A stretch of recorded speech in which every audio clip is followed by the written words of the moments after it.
Ono omulamuzi olunaku olwaleero ate agenda okukabya mwami Yoseri amaziga bw'avuddeyo n'ategeeza nti bannayuganda bonna abadde balemedde mu makomera nga bali kuhoodaza mwami Museveni bawozebwe mu kkooti z'amagye ate nga munnange kkooti ezo ez'amagye ziriwo okukola kimu kuggolola abo bannamagye ababeera basiiwuusa empisa ne zitereeza so si kuvunaana basiviliani abatakwatanga kasaale. Era bw'atyo omulamuzi ategeezezza bannayuganda bonna abali mu magye bannayuganda bonna abali mu makomera nga bakwatibwa era nga batwalibwa mu kkooti z'amagye bayimbulwe bunnambiro oba si kyekyo baleeterwe mu kkooti za bulijjo basobole okuba nga babuuzisibwa ne gavumenti ereeta obujulizi obumala ku ebyo emisango gye beebataddeko bawuzisibwe era bwe bati balina musango bayimbulwe. Bw'atyo omulamuzi n'agwa mu ddiiru za mwami Tebukabulwa awamu n'akabinja ke akabadde kalowooza okukwata bannayuganda mu kalulu kano akajja nga kalowooza nti kyekigenda okuba nti bagenda kuba batiibwa okugenda mu kkooti z'amagye naye kaakati omulamuzi ddiiru agirinyeemu. Mu bigambo bye ayogedde bw'ati.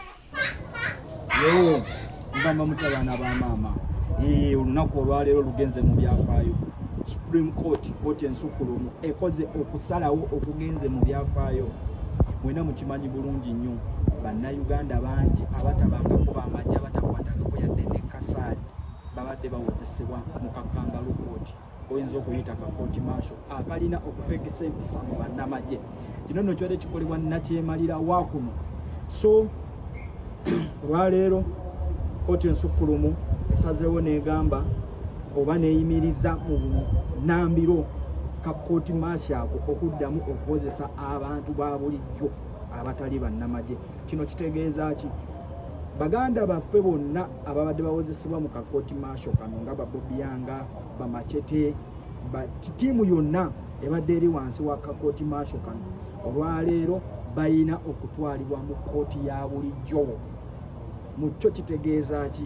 Tijjukira kakangalu kooti kano ko kabadde tekabeesinga ku bujulizi, ko kabadde kakwata bukwasi ne kakuteeka munda ne kakuwozesa nga tewali bujulizi ne bakutereka eyo. Wano mu kkooti za bulijjo zoyita civil court tukola na bujulizi.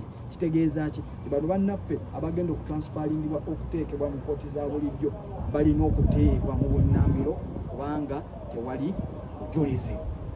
Ekyokubiri ojja kutunulira nti misango ki egibadde gyateekebwa ku baganda baffe bano abantu aba bulijjo. Emisango egisinga egibadde gyabateekebwako kwe kusangibwa ne Red Beret. Kiwuliriza bulungi gyabadde bagenda mu mayumba g'abaana bano ab'amagye ne basonsekayo Red Beret. Kati nno kooti weba esazeewo bweto kitegeeza nti gwe munnayuganda oli wa ddembe okwambala Red Beret yo as long as terina badge ya UPDF. Nawo tutegerekese bulungi kitegeeza oli wa ddembe okuba Beret yo. Nze nno mu kulowooza okwange siyinza kusanyukira nti oba gavumenti eno eyanakyemalira eyinza okuwa ekitiibwa ensalawo eno naye on record kigenze mu byafaayo kigenze ku record nti kano kakangalu kooti tekalina kuwozesebwa bantu ba bulijjo.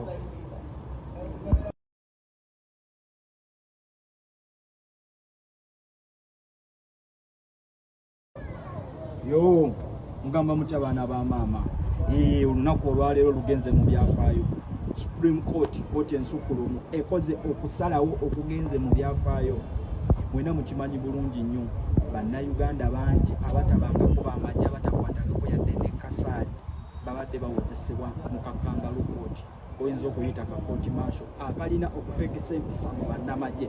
Kino nno kyali kikolebwa nakyemalira waakuno.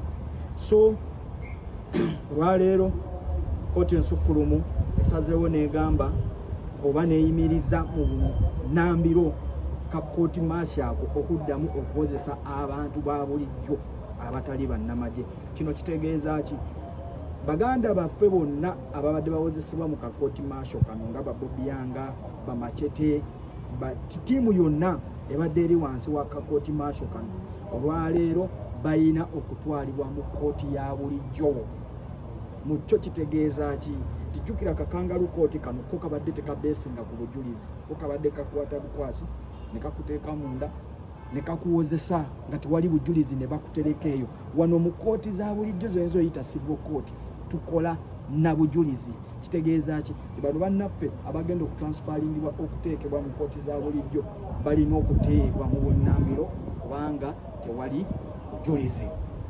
Ekyokubiri, ojja kutunuulira nti misango ki egibadde gyateekebwa ku baganda baffe bano abantu aba bulijjo. Emisango egisinga egibadde gyabateekebwako bwe kusangibwa ne Red Beret. Kiwuliriza bulungi, badde bagenda mu mayumba g'abaana bano ab'amagye ne basonsekayo Red Beret. Kati nno kooti weba esazeewo bweto kitegeeza nti gwe munnayuganda oli wa ddembe okwambala Red Beret yo as long as terina badge ya UPDF. Nawo tutegerekese bulungi, kitegeeza oli wa ddembe okuba beret yo. Nze nno mu kulowooza okwange siyinza kusanyukira nti oba gavumenti eno eyannakyemalira eyinza okuwa ekitiibwa ensalawo eno, naye on record kigenze mu byafaayo, kigenze ku record nti kano kakangalu kooti tekalina kuwozesebwa bantu ba bulijjo.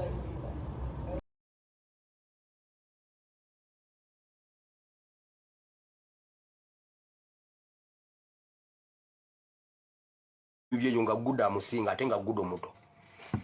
So Museveni ya signing endagaano n'abantu n'abazungu abo nga atandika mu Ntebe mu 8 mu myaka gya 86 around there. Bakola endagaano gye tulinako kopi. Yabawa byonna n'abasiba akawaayiro k'obutayogera ku democracy, eddembe ly'obuntu, human rights. Bobitegedde ebintu ebyo n'akola ekimererezi ky'ekintu nga n'abazungu ababbyeko ekintu n'Abafirika n'atubbako ne baani n'atubbako n'akola akabano. Naye nga neeri ayinayo elementi zaabwe naffe wano ayina elementi zaffe, n'akola ekimererezi ekirala mu regioni eyo.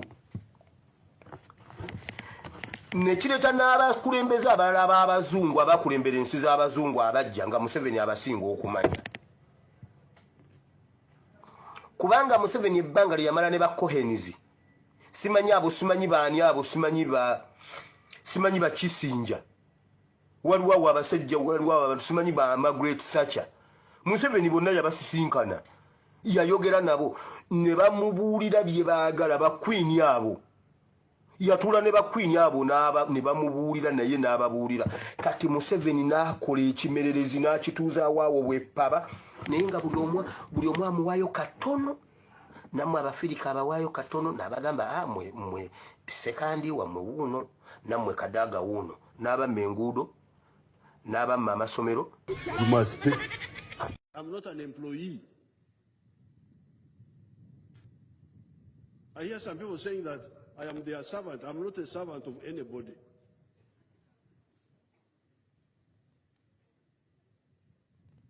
I am a freedom fighter. That's what I do. I don't do it because that I'm your servant. I'm not your servant.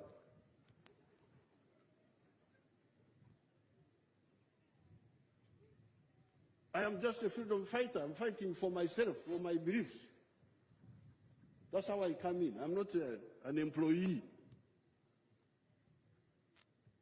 If anybody thinks he gave me a job, he's deceiving himself. I am just a freedom fighter whom you thought could help you also. Do you wake up sometimes and feel, you know what, this is too much for me? This is too much. You don't feel appreciated enough. It doesn't matter because I'm not working for.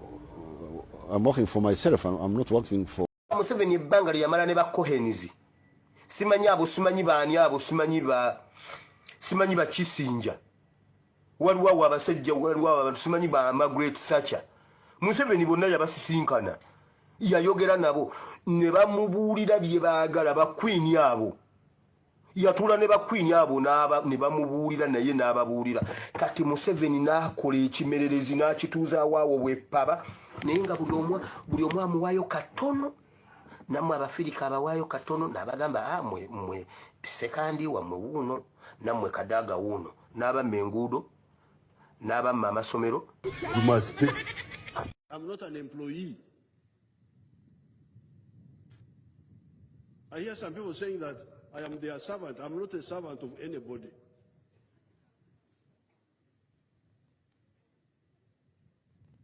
I am a freedom fighter. That's what I do. I don't do it because that I'm your servant. I'm not your servant.